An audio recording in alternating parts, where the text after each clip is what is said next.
Hello and welcome to the first episode of the Dan and Lew Show. It's just a short podcast, really, to help supplement your life with entertainment.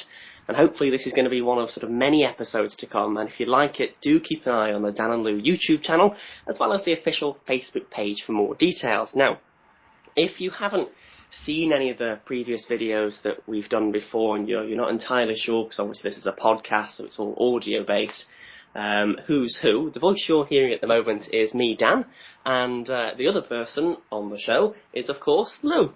Hello, everybody, and thanks for listening. Absolutely. So, really, we're just going to be just sort of chatting, really, over the next, course of the podcast, really.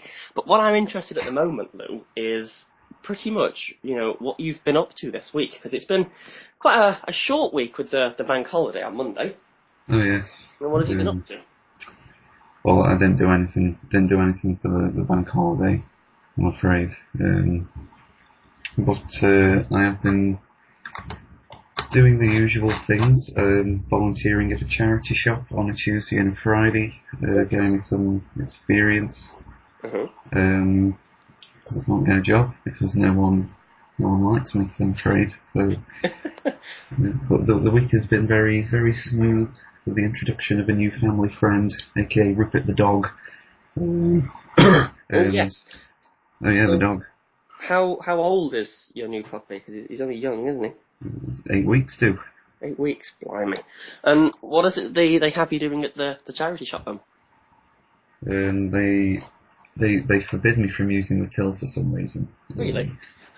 It's like the holy grail of the shop.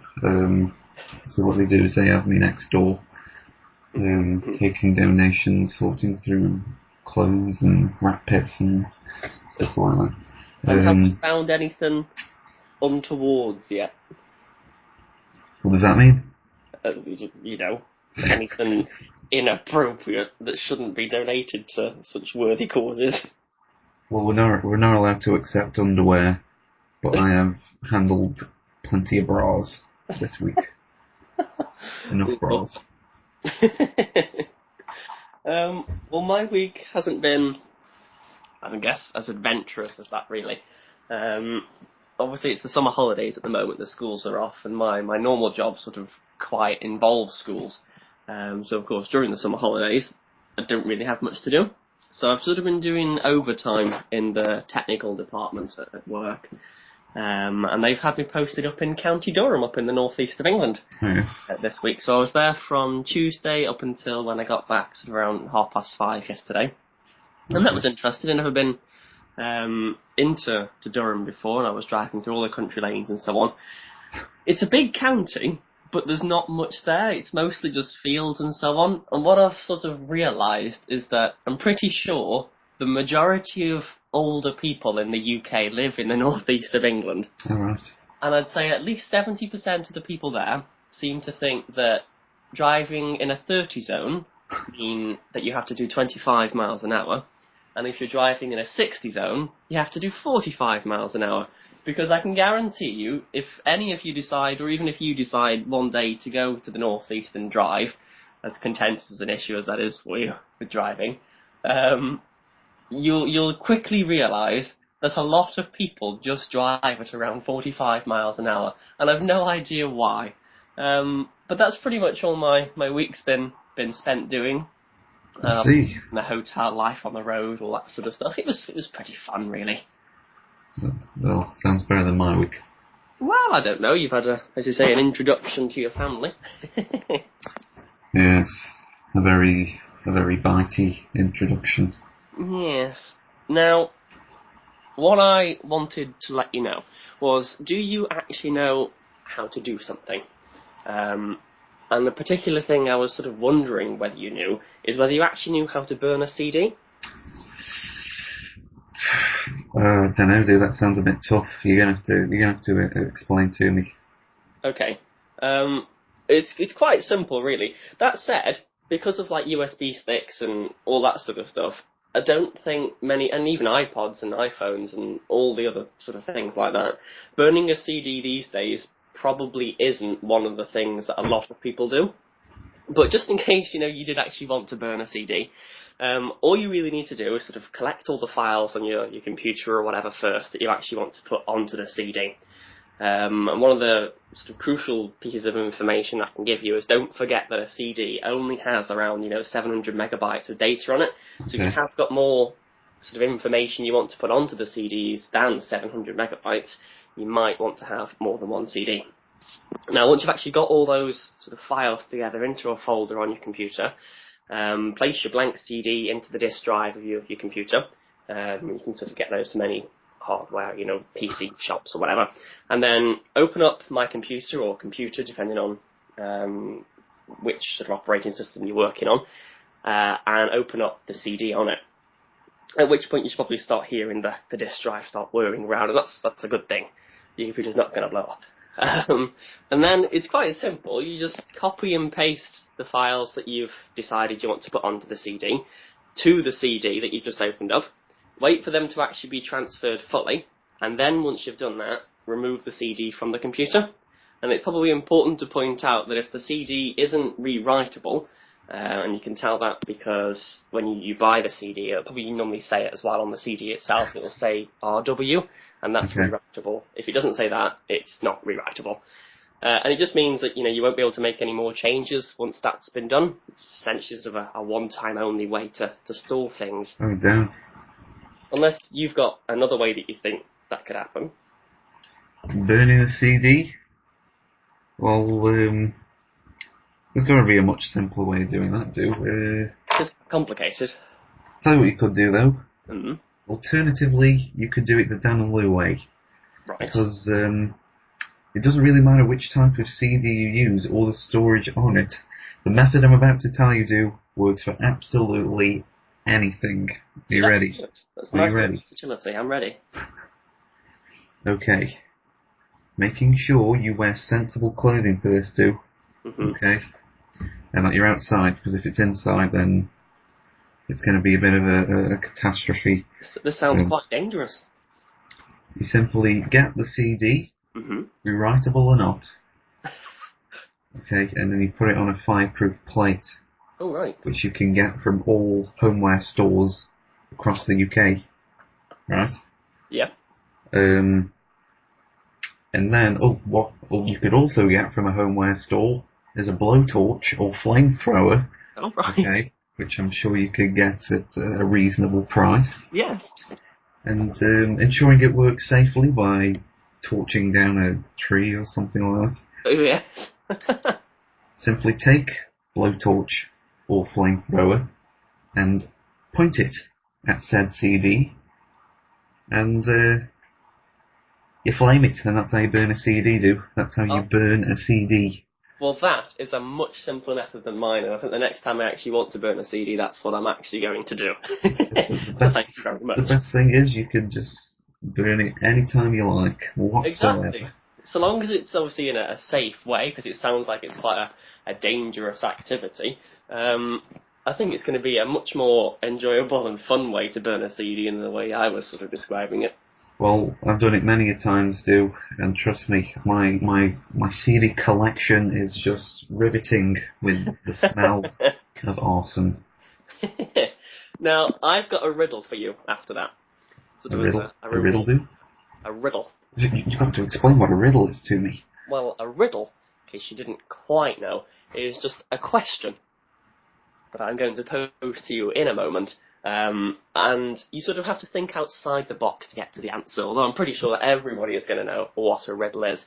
Now, my riddle is quite easy on this podcast, and of course for you listeners at home, or wherever you are, driving, whatever, the riddle is also yours to answer. If you think you can get the answer to it, then please do so. And you just need to listen in to the next podcast to find out if you were right or not. But are you ready for your riddle, Lou? I'm ready for the riddle, Lou. Okay, tell me. What is as big as an elephant, but weighs nothing at all? That's, what is as big as an elephant, but weighs nothing at all? Tricky one, isn't it? As big as an elephant, but weighs nothing at all. I don't know. You're I not have sure. no idea. Well, the best way to find out is to, of course, be here at the next podcast, which I'm sure you will be. Hopefully. And I'll be able to tell you the answer then. But Some of course, burning that gives you all CDs. that time. Yes. That gives you all that time to ponder and think about what the answer could be. But yes, what is as big as an elephant but weighs nothing at all? That is the riddle on this podcast. And good luck trying to solve it. Oh yes, that sounds... Wow. What a question. So, a lot's happening in the news like we do.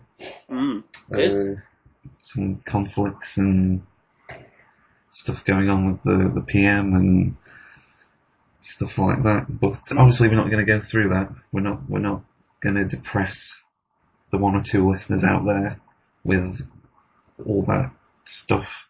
Absolutely So, not. There's plenty of it over the last few weeks. So I got a news story Mm-hmm. right here that will probably lift the spirits of the people watching and taking their minds off the world's chaos as it stands today. This was, I think, was last week. It was on the 28th of August. This was actually posted, which was only a couple of days ago. And it was that a customer at a hotel was fined £300, that's $500, after he swallowed a human toe at a bar. Okay. What? How does that even happen? He said, it says here, the severed part had been dropped into a shot of whiskey as part of a tradition in Dawson City, Canada. And there's actually a video that I'll probably post in the description or whatever. And Rick, who's the guy who was fined such a inconsiderable amount of money, tweeted ick to pay a $500 fine and swallow a crusty old toe. Thanks, but no thanks. And obviously, if you want more information on that, a video or a link is in the description. How about you? Have you got any weird news story?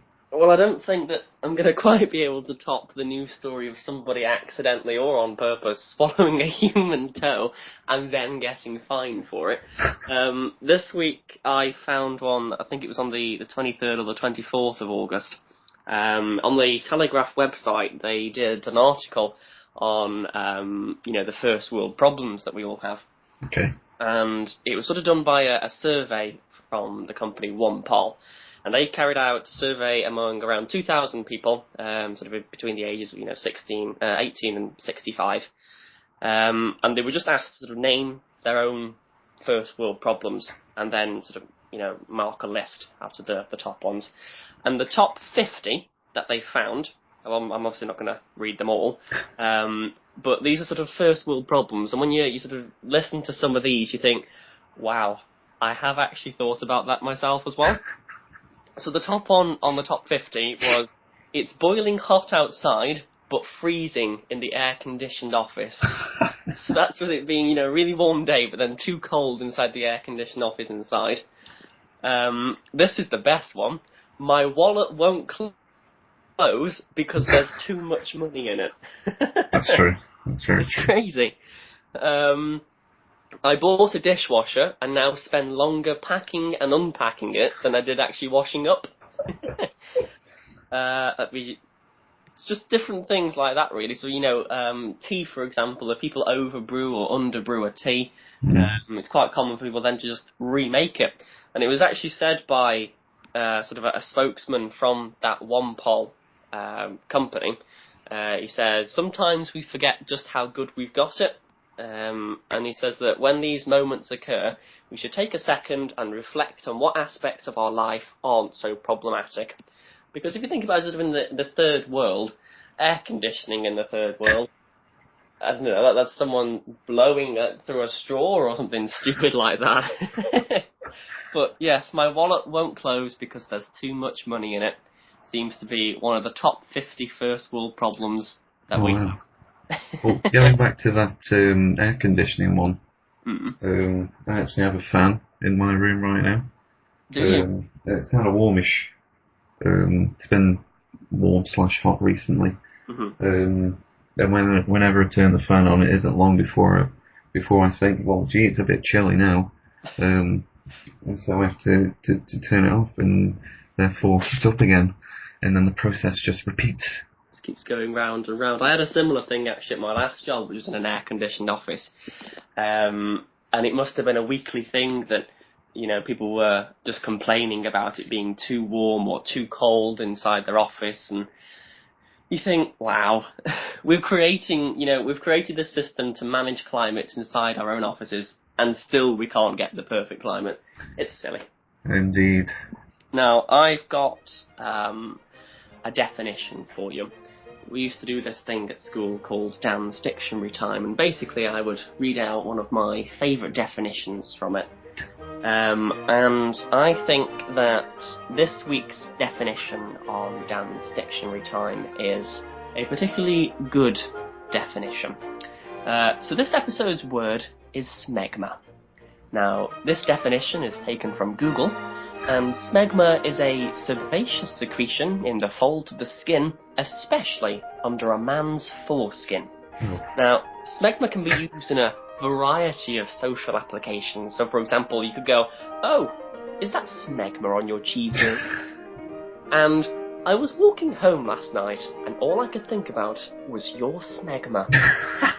So all these different sort of ways of using this word, now that you know that smegma is a sebaceous secretion in the folds of the skin, especially under a man's foreskin. How do you get smegma under foreskin, do? I'm not entirely sure, but it doesn't sound very nice, does it? Okay, I'll have to do that in my own private, personal time. Yes. But yes, I think that's pretty much all we've got time for on this podcast. Oh yeah, we've gone through everything, jeez. Jeez, like cheese on a cheeseburger with smegma. I guess we should conclude our pilot podcast. Absolutely. Well, thank you very much to you listeners for listening, and we hope you've enjoyed it. It hasn't been too long, specifically so you can get on with the rest of your lives. Oh yeah. So, but just to remind you, we have a Dan and Lew official Facebook page, which is in the description. We're also moving to SoundCloud, is it called, Do? It is. It's very useful. Hopefully some of you will be listening to this on SoundCloud. Of course. I think that'd be a good place for something like this, to be honest. But do tune in to the second or next podcast for more shenanigans, more Dan's Dictionary Time. Oh yes. More news. Yes.